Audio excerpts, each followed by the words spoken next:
જય ખોડિયારમાં માતાજીનું પ્રાગટ્ય સ્થાન હોય અને જ્યાં અદ્ભુત ડુંગર અને ઝરણાઓની વચ્ચે જે 12 મહિના આવી રીતના વોટરફોલનું પાણી પડતું હોય એવી અદ્ભુત લોકેશન જગ્યા એટલે કે ગળધરા ખોડિયાર માતાજીનું મંદિર. તો ચાલો મિત્રો, આજે સંપૂર્ણ વિડીયોમાં જય અને માતાજીના પ્રાગટ્ય સ્થાન અને બધી જ માહિતી આ વિડીયોમાં જોવી. તો બન્યા રહો અમારી સાથે સંજય રાજપૂત બ્લોગમાં. ધરાની મેલ એમ કહેવાય છે કે ધારી આવી અને શેત્રુજી નદી, એનું જૂનું નામ શેતલ ગંગા છે. ધરાની મલપા માતાજી ઉતરી અને પોતાનું શરીર ગાળી નાખ્યું આખું અને ગળા સુધી જ રહ્યા, એટલે પોતે પથ્થર બની ગયા અને ગળું ધર્યું એટલે ગળુધરાના ખોડિયાર કહેવાય. તો મિત્રો, ખોડિયાર માતાજીના ઘણા જ બધા મંદિરો આવેલા છે અને બધા જ અલગ અલગ મંદિરોનો અલગ અલગ ઇતિહાસ હોય છે.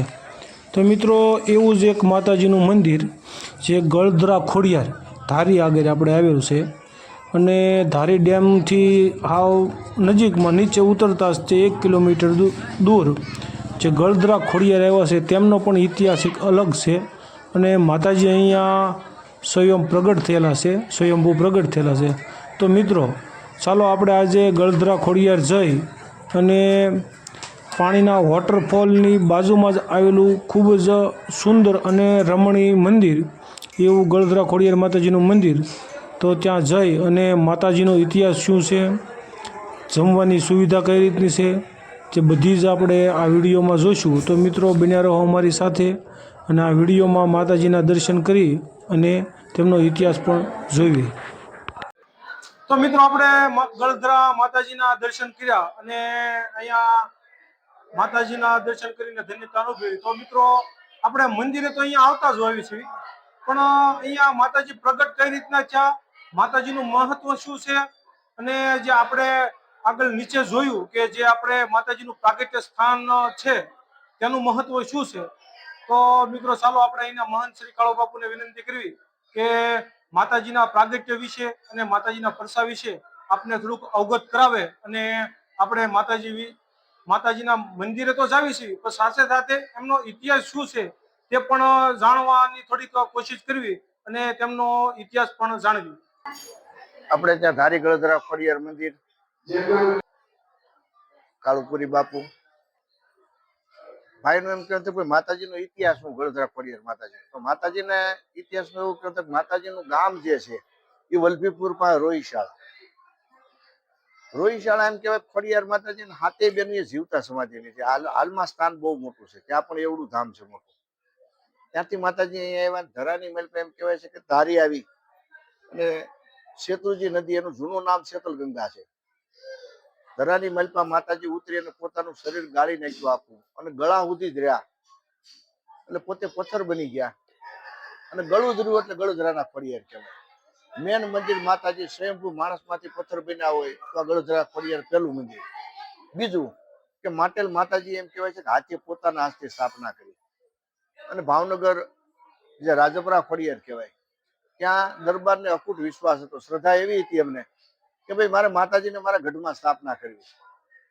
તો એની ઘણી મોટી કથા છે, પણ માતાજી ત્યાંથી ગઢમાં ન પૂગ્યા અને એમ કહેવાય છે કે 18 કિલોમીટર સેટાર્યા અને ત્યાં દરબારે પાછું વાળું જોયું, એમ કીધું કે બેટા સ્થાપના કરી દે. એટલે દરબારના હાથથી માતાજી ત્યાં અમાઈ ગયા. 3 માતાજીના મેન સ્થાન છે.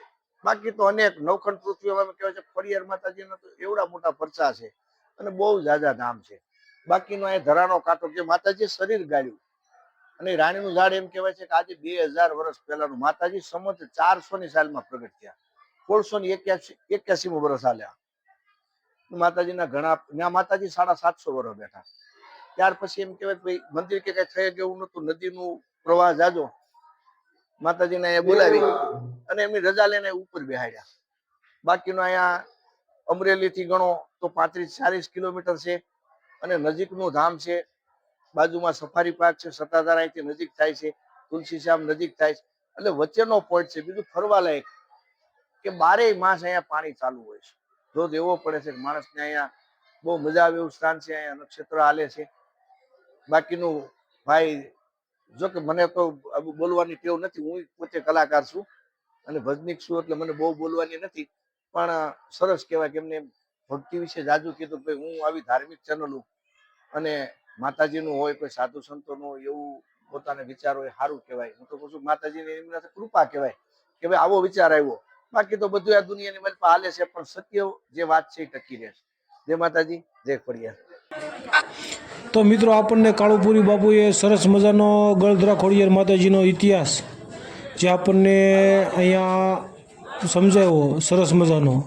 તો અહીંયા 2 મંદિર આવેલા છે જે આપણે અત્યારે જે લોકેશનમાં જોયું છે અને જાવી છે તે આપણે મૂળ ગળધરા ખોડિયાર જે આપણે મૂળ સ્થાન જે છે પ્રાગટ્ય સ્થાન જે માતાજી ખુદ અહીંયા પ્રગટ થયા અને જે પથ્થર બની ગયા બાપુએ જે આગળ આપણને વાત કરી તે સ્થાન બાજુ આપણે જઈ રહ્યા છીએ. અને જે આપણે હજી આગળ વિડીયોમાં થોડુંક જોયું અને જે ઉપર જોઈશું કે જે ઉપર મંદિર છે તે માતાજીની રજા લઈ અને ઉપર બનાવવામાં આવ્યું છે. કારણ કે પાણીનો અહીંયા વેચાણ વધારે હોવાથી, પાણી ખૂબ જ આવક હોવાથી તે માતાજીની રજા લઈ અને કોઈ ભાવિ ભક્તોને કે કોઈ જાનહાનિ ન થાય તે માટે મંદિર ઉપર બનાવવામાં આવ્યું છે. અને જે આપણે આ મંદિર જે દેખાય સામે તે મૂળ મંદિર જે જૂનું અને પૌરાણિક જે પ્રાગટ્ય સ્થાન છે તે છે. આપણે અંદર જોયું માતાજીની મૂર્તિ અને જે આપણે આ પથ્થર જે દેખાય છે તે માતાજી સ્વયં અહીંયા પ્રગટ થયા અને પથ્થરના બની ગયા. ત્યાં મુખ્ય મંદિર છે. તો સરસ મજાનું લોકેશન છે, માતાજીનું સાનિધ્ય છે. અને આપણે જોયું છે કે આ આપણે 3 વોટરફોલ આપણે દેખાય છે. શાળો હોય, ઉનાળો હોય કે ચોમાસું હોય, ગમે એ ઋતુ હોય, અહીંયા પાણી સતત વહ્યા કરે છે. અને આગળ જ તે ખૂબ મોટો એવો ખોડિયાર ડેમ, ધારી ખોડિયાર ડેમ, એનું પણ લોકેશન ગજબનું છે. તો મિત્રો આવા સ્થળ ઉપર પધારો અને અહીંયા આજુબાજુમાં જોવાલાયક પણ ઘણા સ્થળો છે. અને આ મંદિરમાં આપણે જો પ્રસાદી અહીંયા બપોરે અને સાંજે બંને ટાઈમ ફ્રી અન્નક્ષેત્ર એટલે જમવાનું અહીંયા વિતરણ ચાલુ જ હોય છે. અને આજુબાજુમાં ખૂબ જ સરસ મજાનું લોકેશન ઘણા બધા જોવાલાયક છે. આંબરડી સફારી પાર્ક જે ખુલ્લામાં સિંહના દર્શન કરે, આપણે આગળ વિડીયો મૂકેલો જ છે, તે પણ જોઈ શકો છો. અને બીજા બધા સત્તાધાર અને ઘણા જ તે અહીંયા આજુબાજુમાં ધાર્મિક સ્થળો પણ છે. તો મસ્ત મજાનું સેન્ટર છે તે તમે જોઈ શકો છો. તો મિત્રો અહીંયા આપણે બાપુનો સ્વભાવ ખૂબ જ પ્રેમાળ અને સરસ સ્વભાવ છે. તો મિત્રો આવા ધાર્મિક સ્થળોએ અવશ્ય પધારો અને માતાજીનો ઇતિહાસ પણ જુઓ. અહીંયા આપણે જમવાની પણ સુવિધા છે અને આરતીમાં સરસ મજાની બેહવાની વ્યવસ્થા પણ અહીંના આપણે સ્વયંસેવકો દ્વારા કરવામાં આવે છે. તો સુંદર અને અદ્ભુત, અલૌકિક અને કુદરતી સૌંદર્યથી ભરપૂર એવું માતાજીનું સાનિધ્ય છે. તો મિત્રો માતાજીના દર્શન કરવા પધારો. અને આ વિડીયો કેવો લાગ્યો હોય મિત્રો, સારો લાગ્યો હોય તો શેર કરો. અમારી ચેનલમાં પહેલી વાર હોય તો ચેનલને સબસ્ક્રાઈબ કરો. સંજય રાજપૂત બ્લોગમાં આપનું સ્વાગત છે. અને આવા ધાર્મિક અને મંદિરના ઇતિહાસના વિડીયો જોવા માટે અમારી ચેનલમાં બન્યા રહો. હર હર મહાદેવ.